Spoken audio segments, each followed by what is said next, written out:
The Black Dinner. No, it wasn't literally a black-themed dinner, but it inspired the Red Wedding in the Game of Thrones. This dinner really doesn't make much sense without context, so my job right now is to provide you this much-needed context.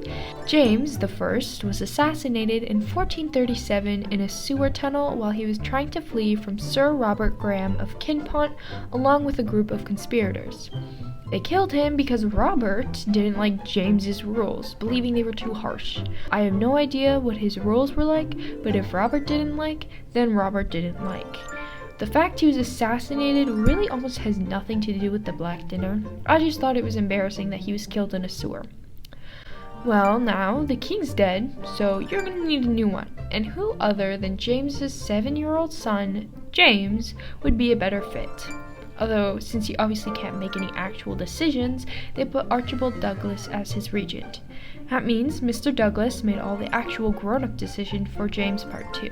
Archibald did this until 1439 when he died. Archibald is no longer around, so William Crichton, Lord Chancellor, Sir Alexander Livingston, and James Douglas took over as pretty much his regents. Really complicate things by adding another well-needed James. Well, why do you need so many? Like, seriously. There was this clan called the Douglas clan, which was Archibald's clan. That family was basically the most powerful family in Scotland.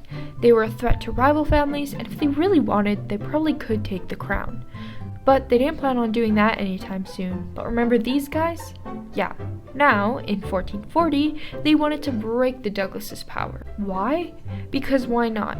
They're scary and powerful. And Lord Chancellor, he's just an extra. He has nothing to do with this. For their scheme, they invited the 6th Earl, William Douglas, to dinner along with his younger brother.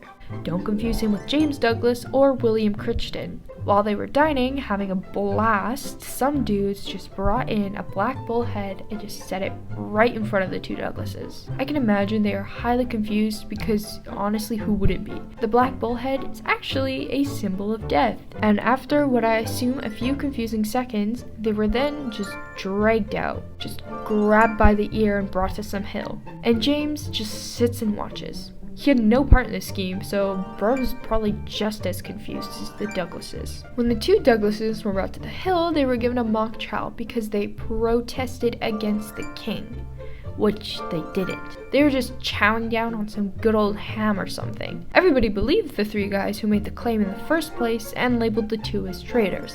They were then beheaded right there on the hill. The three guys thought this would break the Douglases' power, but instead, this just ticked them off. They not only kept all of their power, but they also dominated the Scottish court, so that was useful. Years later, and now James the sequel is now old enough to be king on his own. Finally, someone with common sense. Is what I first thought, but no. Once officially king, he realized that the Douglases had a monopoly over his court, which pretty much means that their power was also heavily overpowering James's area, his court. Now James, our reversed prequel, is mad and kept a grudge with the Douglases most of his adulthood. In 1452, he decided to be a copycat. He invited William Douglas, the 8th Earl, to dinner. See where I'm going with this? Yeah. During dinner, James just suddenly accuses William of conspiring to rival royal authority by forging links with some guys named John MacDonald and Alexander Lindsay.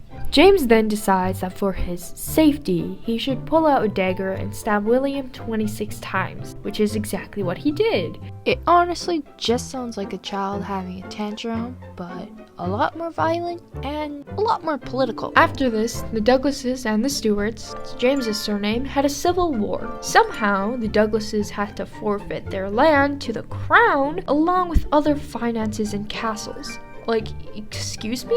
What did the Douglases ever do to you? They were just brought into this and then lost? Very unfair if you ask me. I can just imagine how cocky James must have been after this.